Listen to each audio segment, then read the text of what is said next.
SM Store, amanah dalam muamalah. Apa saja keutamaan dakwah? Alhamdulillah saya lihat wajah-wajah yang tidak asing di hadapan saya. Semoga Allah SWT menguatkan antum semuanya. Apa saja keutamaan dakwah? Banyak dalil-dalil dari Al-Quran dan Sunnah yang menunjukkan keutamaan dakwah. Ya. Di antara yang sering kita dengar adalah inna dala 'alal khairi kafa'ili. Sungguhnya orang yang menunjukkan kebaikan itu pahalanya seperti orang mengerjakan kebaikan itu. Kalau seandainya ya keutamaan dakwah itu tidak ada yang lain kecuali ini saja, itu cukup untuk memotivasi kita untuk berusaha memberi kebaikan ke orang lain. Seandainya keutamaan dakwah itu tidak ada belas kecuali satu ini tok saja, adal alal khair kafaili, orang yang menunjukkan jalan kebaikan itu seperti pahala orang yang mengerjakannya. Jadi kalau kita di sini aja mas, terus orang itu nurut jenengan, ikut jenengan terus melakukan kebaikan, ada dapat pahala.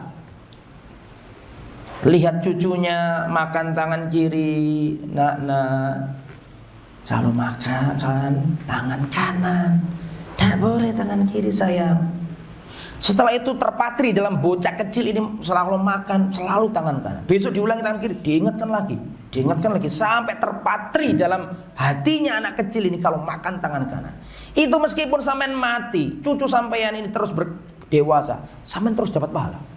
Cucu sampai nanti ngajarkan ke anaknya terus dapat pahala. Meskipun tulang belulang kita sudah remuk, meskipun daging kita terkoyak, meskipun kain kafan kita sudah usang bahkan tidak ada lagi, tapi omongan kita makan tangan kanan abadi, tidak pernah Allah gugurkan, abadi ila qiyamis saat, sampai hari kiamat. Ya, karena ada hadisnya, idza matal insan in qata'a amaluhu, jika anak Adam meninggal dua terputus amalnya kecuali tiga hal, di antaranya adalah au ilmin yuntafa'u bi, ilmu yang bermanfaat. Ya, inilah dakwah. Ada antum buat potongan, antum ngajak orang buat kajian, antum misalnya nggak ngerti dalil, antum buat acara, ada pemateri, aslinya orang nggak ngerti jadi ngerti karena acaramu. Sampai terus dapat amal jariah. Subhanallah. Kadang-kadang ini kita melakukan aktivitas tapi nggak kita sadari gitu. Makanya butuh ikhlas. Penting ikhlas itu. Itu harus dikoreksi terus ikhlas ini. Kalau tanpa ikhlas itu capek hidup kita ini. Sudah capek-capek gak dapat apa-apa. Ikhlas. Pegiat-pegiat dakwah itu harus ikhlas. Karena kadang-kadang yang sana kok begini kok kita belum. Akhirnya ada kompetisi duniawi, ya dah boleh. Kompetisi duniawi itu gak mesti duit. Kompetisi dunia itu gak mesti duit loh. Kadang-kadang apa istilahnya?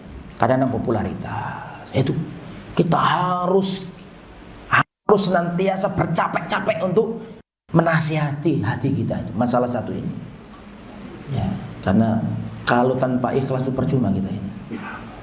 Didatangkan pada hari kiamat, atau pada hari kiamat ada 3 orang yang pertama kali dilemparkan ke neraka. Dalam lafaz yang lain, neraka itu dinyalakan pertama kali dengan 3 orang ini.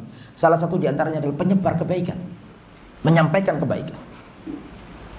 Tapi bukan karena Allah. Kalau ustadznya berarti karena ingin popularitas, ingin dipanggil alim, naudzubillah min dzalik, kita berdoa kepada Allah berlindung dari semua itu. Maka dilemparkan ke neraka. Atau yang beraktivitas di bidang dakwah, ingin yang paling menonjol, ingin yang paling itu hati-hati.